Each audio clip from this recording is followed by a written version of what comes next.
Era domingo por la mañana y el templo estaba lleno. El aire olía a incienso barato y perfume caro.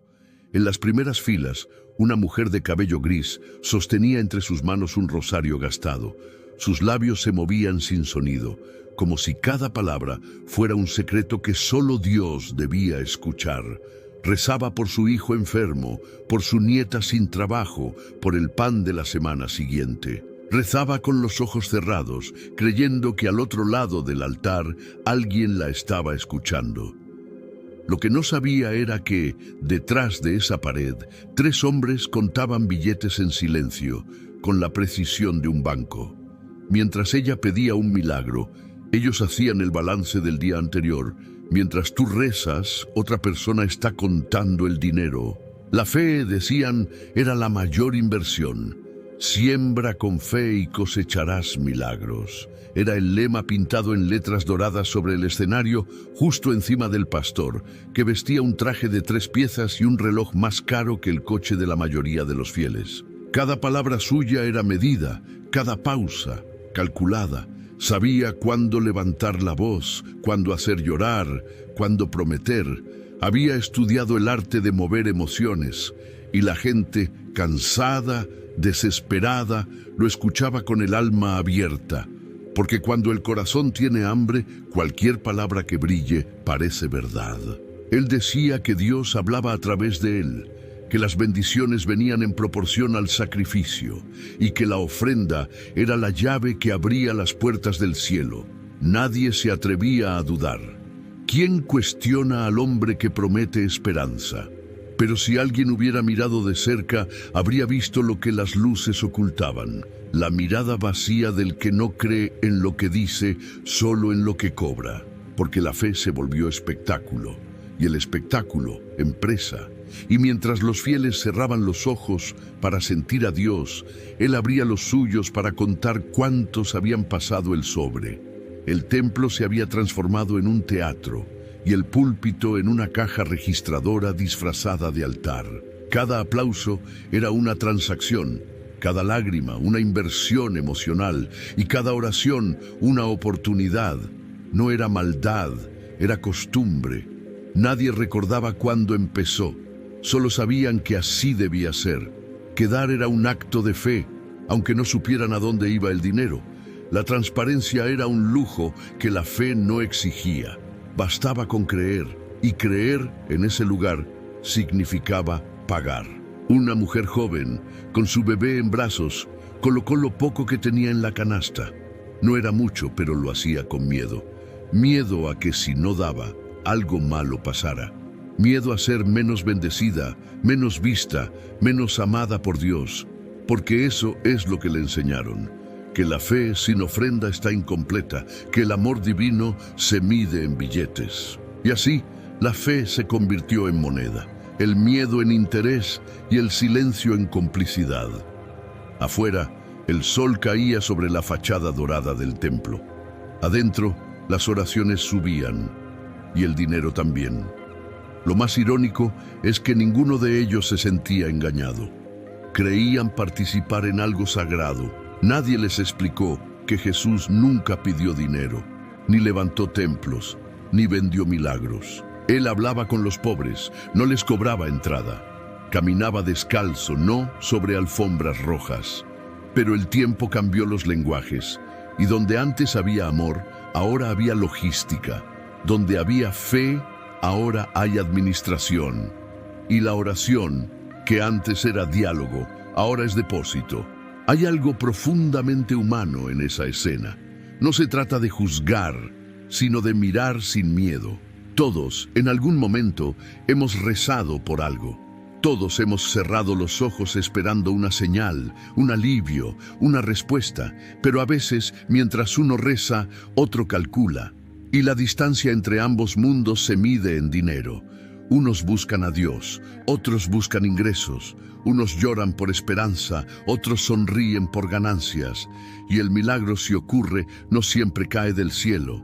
A veces se imprime en los informes contables del mes. Esa mujer del principio, la de cabello gris y rosario viejo, se levantó al final de la misa con una paz artificial. sintió que algo dentro de ella se calmaba, que su oración había sido escuchada. No sabía que lo único que había subido al cielo ese día eran los globos de colores que los voluntarios soltaron como símbolo de prosperidad. Mientras ella salía por la puerta principal, los hombres del cuarto contiguo cerraban la caja fuerte.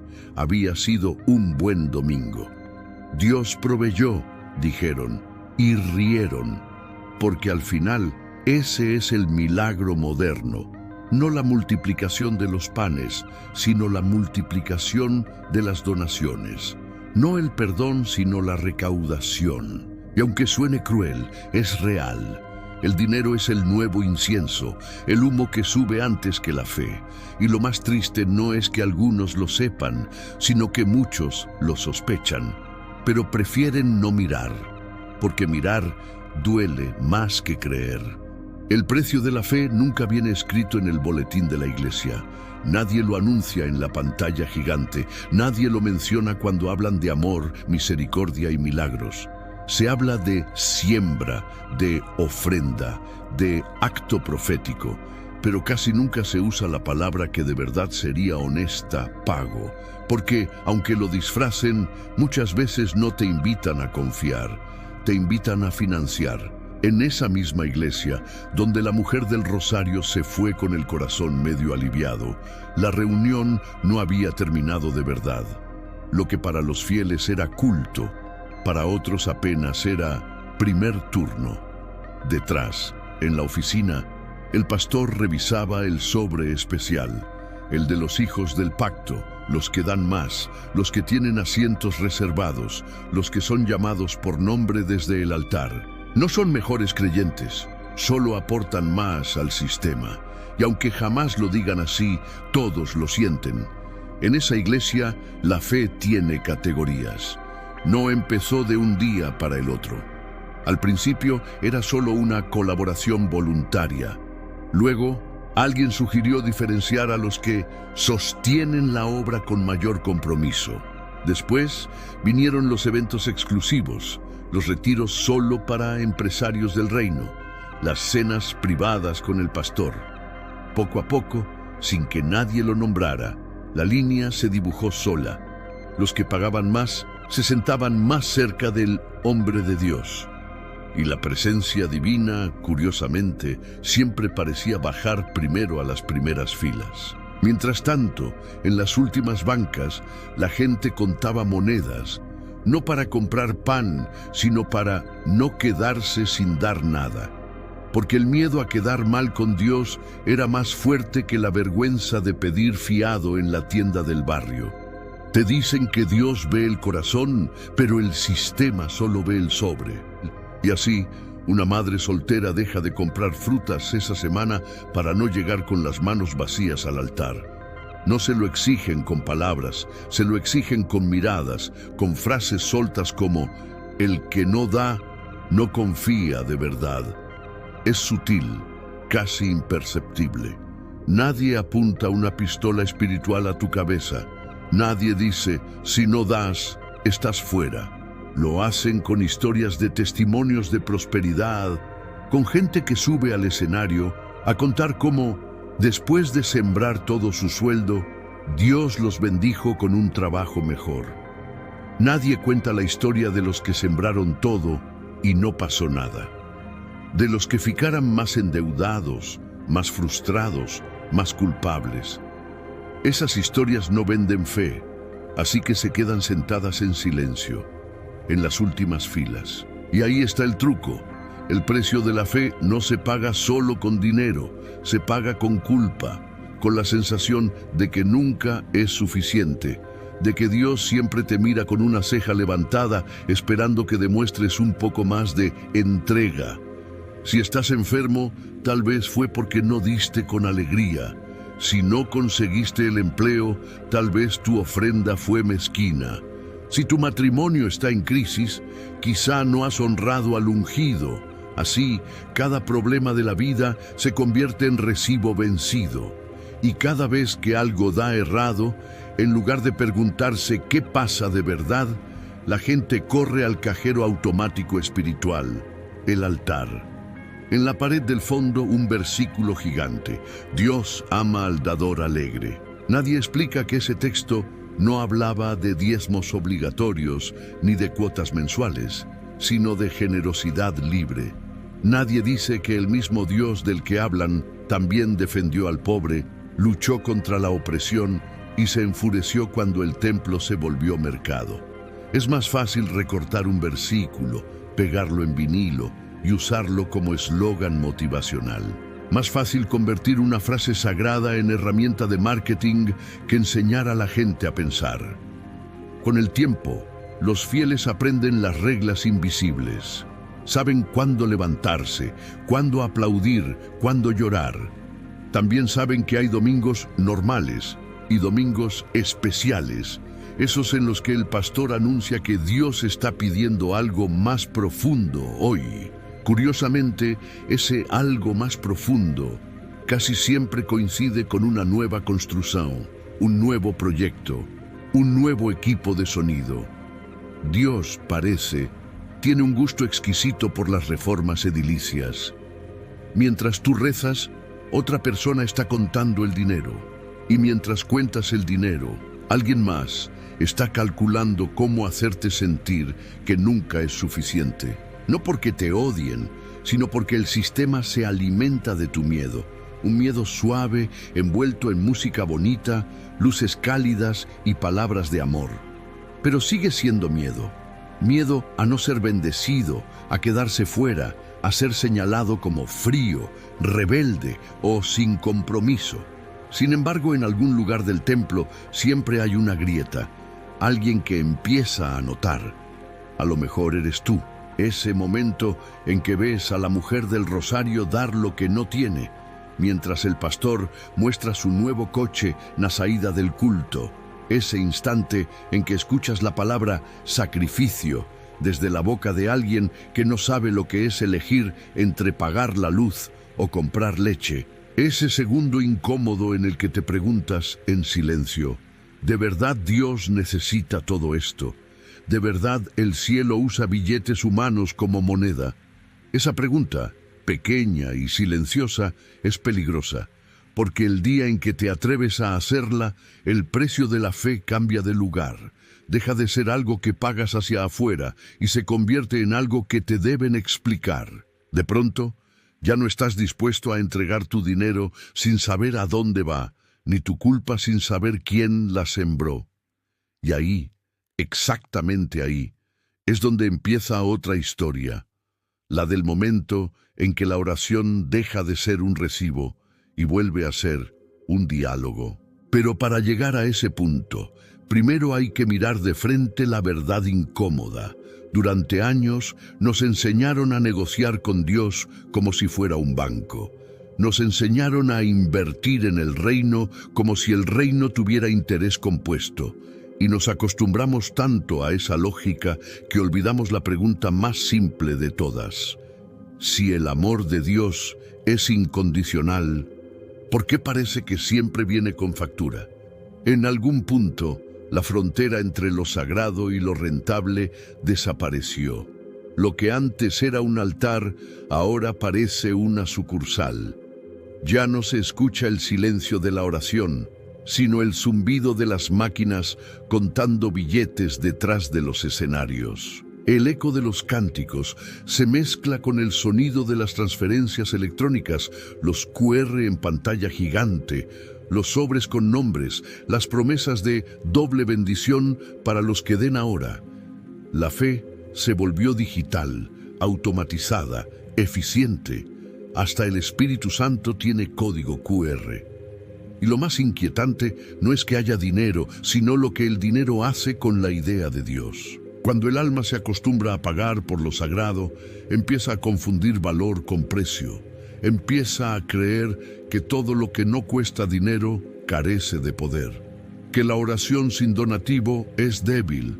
Que la bondad sin cámara no cuenta. Que el silencio no es suficiente. Así, la gente deja de dar por amor y comienza a dar por miedo. No porque confíen en el cielo, sino porque desconfían de sí mismos. Han aprendido que ser bendecido cuesta y que la pobreza es sinónimo de falta de fe. Una noche, después de un servicio de fuego y prosperidad, el guardia del templo se quedó solo, barriendo los últimos papeles. En el altar quedaban pétalos marchitos y sobres vacíos. Mientras apagaba las luces, escuchó pasos en la oficina del fondo. Se asomó sin hacer ruido y vio al pastor frente a una mesa, contando fajos de billetes. A su lado, una mujer joven anotaba los montos en una hoja. El hombre sonreía satisfecho y dijo en voz baja: «Hoy el espíritu se movió de verdad». Ella asintió sin levantar la mirada. El guardia cerró la puerta con cuidado y siguió barriendo como si nada hubiera pasado. Porque en ese lugar todos sabían, pero nadie hablaba. La fe se había vuelto rutina, el milagro, un trámite. Cada domingo, el mismo ciclo: culpa, música, llanto, ofrenda, alivio. Era una coreografía perfecta. La gente salía sintiéndose mejor, aunque el peso que llevaban no se había ido, solo se había maquillado. No sabían que la sensación de paz era la mezcla de cansancio y resignación, porque el sistema estaba diseñado para eso, para darles un respiro emocional que durara justo hasta el próximo domingo. Mientras tanto, los líderes repetían su discurso: «No servimos a dos señores, a Dios y al dinero». Pero servían al segundo con una devoción admirable.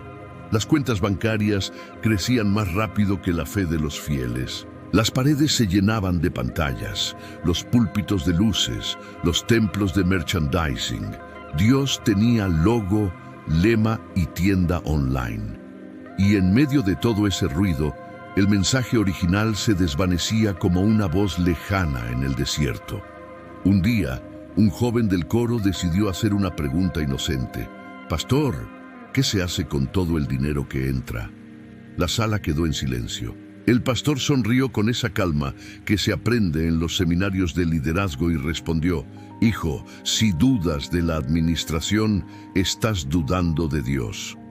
Nadie volvió a preguntar, porque en ese ambiente la curiosidad es pecado y el silencio virtud. Y así, la comunidad aprendió que el verdadero milagro no era sanar enfermos ni alimentar hambrientos, sino mantener las preguntas muertas. A veces basta un solo gesto para ver el mecanismo completo. Una mujer que entrega su anillo de matrimonio como sacrificio por su familia. Un hombre que dona su último salario para que Dios lo vea. Una anciana que limpia el suelo del templo creyendo que está limpiando su alma. Todos, desde su sinceridad, sosteniendo sin saberlo una estructura que los usa como combustible emocional. Y cada lágrima que cae en el altar es una gota más en el océano de un negocio que jamás se detiene. Pero algo empieza a cambiar cuando una persona, solo una, deja de cerrar los ojos. No por rebeldía, sino por lucidez. Empieza a notar los detalles. El reloj dorado que brilla bajo las luces del escenario, la sonrisa ensayada, las frases repetidas, el aplauso cronometrado. Y esa persona siente una mezcla de rabia y tristeza, porque no es fácil admitir que te vendieron esperanza con intereses, que la fe que abrazaste fue usada como herramienta de cobro, que mientras tú rezabas con el alma abierta, alguien aprendía a calcular el valor exacto de tus lágrimas. Y sin embargo, ese despertar no es el fin de la fe, es el principio de algo más puro. Es cuando entiendes que Dios no estaba en el templo, sino en el silencio que llevabas dentro. Que las manos que creías vacías siempre estuvieron llenas de poder. Que la oración que vale no se mide en billetes, sino en verdad. Pero llegar a ese punto duele. Duele como duele salir de una mentira que también te consolaba, porque el alma, cuando despierta, no lo hace sin romper algo. Y lo primero que se rompe es la ilusión de que alguien más puede venderte el camino al cielo. Lo que viene después ya no es negocio, es conciencia. Y una conciencia despierta no genera ingresos, pero sí libertad. Y eso, en un mundo donde la fe se alquila por hora, es la mayor amenaza. El Dios del dinero no pide fe, pide resultados. No promete salvación, promete crecimiento. No exige oración, exige rendimiento. Y aunque nadie lo admita, es el Dios más adorado del mundo moderno. Tiene templos más grandes que los antiguos, ministros mejor vestidos que los profetas y fieles más numerosos que cualquier religión. No tiene nombre, pero todos lo conocen. Y en su altar el oro brilla más que la verdad. En la iglesia el cambio era visible. Lo que antes era un salón con sillas simples se había convertido en un auditorio con pantallas gigantes, luces sincronizadas, cámaras de alta definición y una tienda en la entrada donde se vendían libros, camisetas, tazas y perfumes ungidos. En el muro principal, un letrero nuevo. La prosperidad es señal del favor de Dios. Nadie parecía notar la ironía. El mensaje que antes hablaba de humildad y amor, ahora hablaba de rendimiento y retorno. El cielo se había convertido en una empresa y la fe en un producto premium. El pastor, ahora llamado apóstol, tenía su propio canal en línea, donde vendía cursos para atraer abundancia divina y conferencias sobre cómo activar tu propósito financiero en Cristo. Su sonrisa era perfecta, su voz cálida, su retórica impecable. Decía que Dios lo había levantado para enseñar a su pueblo a vivir como reyes. Y aunque citaba la Biblia en cada frase, lo que realmente predicaba era una versión celestial del capitalismo. Dar para recibir, invertir para cosechar, obedecer para multiplicar. Lo curioso era que el discurso funcionaba. La gente salía motivada, eufórica, convencida de que el dinero era una señal de fe y la pobreza una falta de conexión espiritual. El nuevo credo era claro: si prosperas es porque creíste, si fracasas es porque dudaste. Nadie se daba cuenta de lo cruel que era esa lógica, de cómo convertía la desigualdad en culpa espiritual. Un sistema tan perfecto que se autojustificaba. Si no tienes, no es injusticia, es falta de fe. Así, los ricos se sentían santos y los pobres avergonzados. Con el tiempo, el ministerio se expandió. Nuevas sedes, más seguidores, más donaciones. Se hablaba de millones. El apóstol ya no viajaba en coche, ahora tenía avión privado. En cada sermón agradecía a los sembradores del reino por hacerlo posible. Decía que todo era para alcanzar más almas. Y en cierto modo, era verdad. Cuantas más almas alcanzaba, más grande se volvía el imperio del dinero sagrado. Porque el Dios del dinero no destruye la fe, la usa, la toma, la reviste de oro y la pone a trabajar. Algunos dentro del círculo más cercano empezaron a dudar. Un asistente, cansado de ver los sobres multiplicarse y los pobres empeorar, se atrevió a preguntar si todo eso seguía siendo para Dios. El apóstol lo miró con calma y respondió: Dios no puede mover su reino sin recursos. Esa frase lo selló todo, porque cuando alguien usa el nombre de Dios para justificar cualquier cosa, ya no hay límites. El dinero se volvió intocable, sagrado, necesario. Criticarlo era blasfemia, cuestionarlo, rebeldía. El Dios del dinero exige obediencia, pero sobre todo, silencio. Los templos comenzaron a competir entre sí. ¿Quién tenía más miembros, más luces, más pantallas, más seguidores en redes? El éxito espiritual se medía en números y los pastores se felicitaban mutuamente por sus resultados de cosecha. Habían olvidado que Jesús nunca tuvo un auditorio, solo caminos, que su ministerio no tenía contabilidad, solo compasión, que su riqueza estaba en los pobres a los que abrazaba, no en los ricos a los que convencía. Pero el nuevo evangelio ya no necesitaba historia, necesitaba marketing. Y lo más trágico es que muchos de esos líderes comenzaron con buena intención. Querían ayudar, querían servir, Pero el dinero es un Dios celoso. Empieza como siervo y termina como amo. Promete libertad, pero cobra obediencia. Les ofreció poder para expandir la palabra y terminó convirtiéndolos en prisioneros de su propia prosperidad. Ya no podían parar. Si bajaban las donaciones, la fe del pueblo parecía enfriarse. Si bajaban las vistas, sentían que Dios los había abandonado, porque en el fondo ya no sabían si predicaban por amor o por miedo a perder el ingreso. En una reunión privada, uno de los contadores del ministerio mostró un gráfico en una pantalla. Las donaciones habían bajado un 12% en el último trimestre. El apóstol se quedó en silencio. Luego dijo: «Tenemos que predicar sobre el sacrificio». Y esa misma semana lanzó una nueva campaña llamada «Rompe tu límite».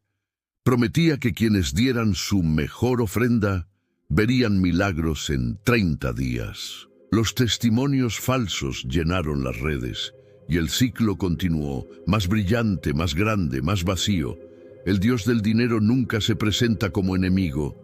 Llega disfrazado de bendición, promete abundancia, pero te roba la calma. Promete libertad, pero te ata con miedo. Te convence de que sin Él no puedes servir a Dios. Y cuando finalmente lo entiendes, descubres que el dinero no reemplazó a la fe. Solo la compró, le puso precio, la empaquetó y la vendió con descuento a quien quisiera sentirse bendecido sin mirar el costo humano de esa bendición. Y mientras todo eso ocurre, allá afuera, la mujer del rosario sigue rezando en su casa humilde, pidiendo por su nieta, creyendo que su pequeño donativo mantiene abierto el cielo. No sabe que el cielo, si existe, no necesita su dinero, pero su fe es tan pura que ni el Dios del dinero puede tocarla. Porque hay cosas que el oro no puede comprar: la sinceridad de una oración sin público, la lágrima que cae sin testigos, el amor que no espera recompensa. Y quizás en ese silencio todavía habita el único Dios que no cobra intereses. El despertar no llega con un trueno, no llega con ira ni con revolución. Llega en silencio, casi como una sospecha. Un día, en medio de la rutina de cantos, luces y frases ensayadas, algo dentro de ti se quiebra. No es rabia, es claridad. De pronto ves lo que siempre estuvo frente a ti, pero nunca miraste con ojos despiertos. Te das cuenta de que el milagro que buscabas en el altar no estaba ahí, sino en tu capacidad de abrir los ojos. Y ese instante, breve e incómodo, marca el principio del fin del hechizo. Empieza de forma sutil, una frase que ya no te convence, una mirada que te incomoda, una historia que suena más a guión que a testimonio. Lo que antes te hacía llorar ahora te suena vacío. Lo que antes parecía unción, ahora huele a manipulación.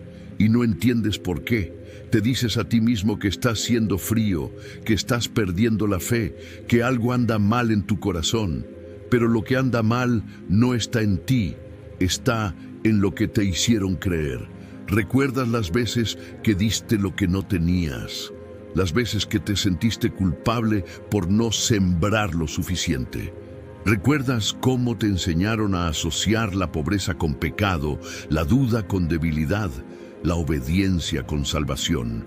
Y empiezas a ver el patrón. Empiezas a notar que el sistema nunca quiso que pensaras, solo que repitieras. Que el objetivo no era despertar, sino dormir con los ojos abiertos. La culpa, disfrazada de fe, era el verdadero instrumento de control. Una noche, en tu habitación, sin coro ni música, te sientas y hablas con Dios. No como lo hacías antes, con palabras grandiosas o frases aprendidas, sino con sinceridad cruda.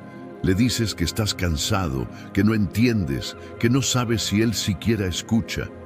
Y por primera vez, el silencio no te asusta, porque en ese silencio hay algo que nunca sentiste en los templos: verdad.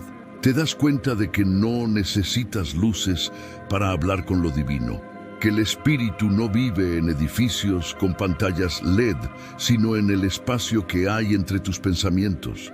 Descubres que la fe real no se compra, se recuerda.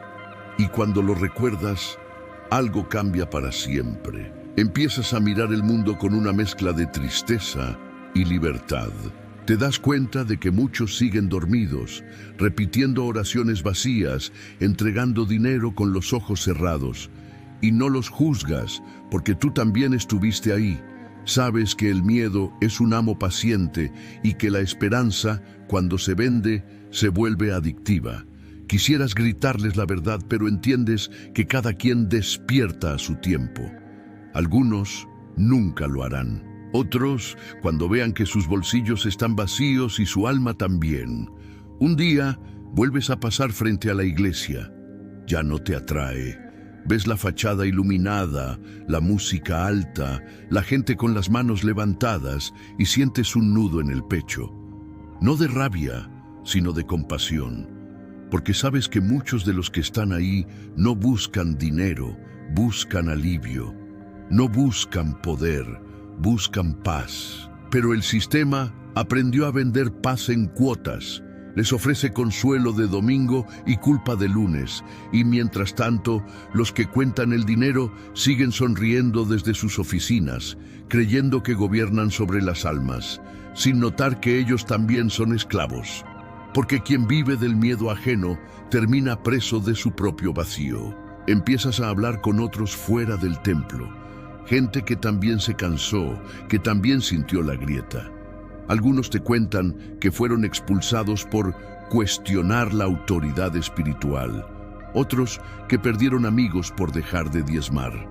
Todos tienen la misma mirada, una mezcla de tristeza y alivio. Descubres que no estás solo, que hay una comunidad invisible de los que se liberaron sin dejar de creer. No odian a Dios, odian la manipulación. No dejaron la fe, dejaron la deuda. Y es ahí cuando comprendes la paradoja más hermosa, que la verdadera fe comienza cuando dejas de temer, cuando entiendes que Dios, si existe, nunca quiso adoradores ciegos, sino seres conscientes, que el amor sin libertad no es amor, es sumisión, que la espiritualidad sin duda no es fe, es fanatismo, y que todo lo que te dijeron que estaba prohibido, preguntar, pensar, disentir, era precisamente el camino hacia la verdad. Desde ese momento, rezar ya no es pedir, es agradecer, ya no es negociar, es conversar, ya no es decir, haz esto por mí, sino ayúdame a ver. Y en ese acto tan simple, todo el sistema se derrumba, porque el negocio no puede sobrevivir a la gente que reza sin intermediarios. No puede controlar a quien entiende que la conexión con lo divino no necesita pasarela ni protocolo. Y cada vez que alguien descubre eso, una moneda menos cae en el plato. Y una conciencia más se levanta. El despertar duele, sí, pero después del dolor viene una calma extraña. Una libertad que no sabías que existía. Empiezas a ver a Dios, o lo que sea que represente para ti, en lugares donde nunca lo buscaste, en una conversación honesta, en un gesto de bondad, en el silencio de un amanecer. Y entiendes que lo sagrado no estaba en el altar, sino en ti. Que mientras tú rezabas, otra persona contaba el dinero, pero ahora eres tú quien cuenta algo más valioso, los momentos en que elegiste ser libre. Y cuando esa libertad se asienta en el alma, ya no hay vuelta atrás. No hay sermón que te culpe, ni promesa que te compre. Porque has visto lo que hay detrás del telón y sabes que el milagro más grande no fue el que te vendieron, sino el que te diste, el de abrir los ojos. La oración que no se vende no suena igual que las demás. No necesita micrófono, ni escenario, ni música de fondo. No busca aplausos ni promesas. Es una voz que nace desde lo profundo, donde no llegan los discursos ni las doctrinas. Es la oración de quien ha perdido todo menos la verdad, de quien ya no teme al infierno ni desea el paraíso, porque entendió que el cielo y el infierno siempre estuvieron dentro de uno mismo. Es la oración del que despertó, del que ya no repite lo que le dijeron que debía decir. del que no busca convencer a nadie, solo ser honesto, del que ya no necesita cerrar los ojos para hablar con Dios, porque lo ve en todas partes, en el ruido del mercado, en el silencio del campo, en la mirada de un desconocido que ayuda sin esperar nada. Esa oración no se graba, no se transmite, no se monetiza, porque cuando una palabra es pura, deja de ser rentable. Mientras los templos se llenan de luces, hay quienes rezan en la oscuridad y encuentran más claridad que en 1000 sermones. Mientras los pastores preparan campañas, hay quienes comparten su pan con el vecino y sienten que eso es liturgia suficiente. Mientras los que dirigen hablan de gloria, hay quienes lavan heridas ajenas en silencio, sin hashtags, sin títulos, sin altar. Ellos son los verdaderos sacerdotes de este tiempo, los que no cobran por escuchar, los que no piden fe, sino humanidad. Un día, inevitablemente, el sistema caerá, no por rebelión, sino por desuso, porque llegará un momento en que las personas se cansarán de pagar por lo que ya poseen. Entenderán que el amor no necesita intermediarios, que la fe no necesita recibos, que el alma no necesita membresía. El negocio de la salvación se desmoronará el día en que suficientes corazones comprendan que nunca estuvieron en deuda con Dios, sino con su propia conciencia. Esa será la verdadera revolución espiritual, silenciosa, íntima, imparable. Nadie podrá televisarla porque ocurrirá dentro. No habrá templos que la contengan ni pastores que la administren. Será el regreso de la fe sin dueño, del amor sin contrato, de la compasión sin testigos. La gente volverá a mirarse a los ojos y a entender que eso también es oración, que un acto de bondad tiene más poder que 1000 ofrendas, que ayudar a otros sin esperar recompensa es la forma más pura de hablar con lo divino. Y cuando eso suceda, las paredes doradas de los templos brillarán menos. No porque se apague la luz, sino porque ya no tendrán a quien deslumbrar. Los que un día se sentaron en las últimas filas comprenderán que el altar no estaba adelante, sino adentro. Y los que contaban el dinero tal vez por fin se miren al espejo y se den cuenta de que también fueron víctimas del mismo miedo que predicaron, porque nadie se enriquece del alma sin empobrecer la suya. Quizás entonces la mujer del rosario vuelva a rezar, pero diferente. Ya no pedirá por milagros imposibles, ni por pan, ni por trabajo. Pedirá por conciencia. Pedirá que nadie más confunda la voz de Dios con la voz del mercado. Pedirá que las generaciones que vienen aprendan a creer sin comprar. Su rosario, gastado por los años, seguirá entre sus manos, pero ahora será símbolo de algo distinto: resistencia, la fe que sobrevive a la manipulación. Esa es la oración que no se vende, la que no promete pero transforma, la que no compra pero libera, la que no busca el cielo porque lo encuentra en la mirada del otro, la que no necesita templo porque se levanta en cada corazón que decide no tener miedo, la que no tiene precio porque no tiene dueño. Y mientras el mundo sigue girando, mientras algunos aún cuentan billetes al final de cada misa, en algún rincón habrá alguien murmurando esa oración invisible. No se oirá en los altavoces, no llenará estadios, pero moverá montañas dentro de quienes la entiendan. Porque lo divino, cuando es real, no necesita que lo defiendan, se basta a sí mismo. Así que si alguna vez te hicieron sentir culpable por no dar, recuerda esto: no hay culpa en amar sin factura, no hay pecado en pensar, no hay rebeldía en despertar. Dios no te quiere sumiso, te quiere consciente. No te pide dinero, te pide presencia. No te exige sacrificios, te invita a mirar. Y cuando mires, cuando realmente mires, entenderás que el milagro nunca estuvo en el altar, sino en tu capacidad de ver más allá del miedo. Porque mientras tú rezabas, otra persona contaba el dinero. Pero ahora, mientras ellos siguen contando, tú estás despertando. y ese es el milagro que no podrán comprar jamás.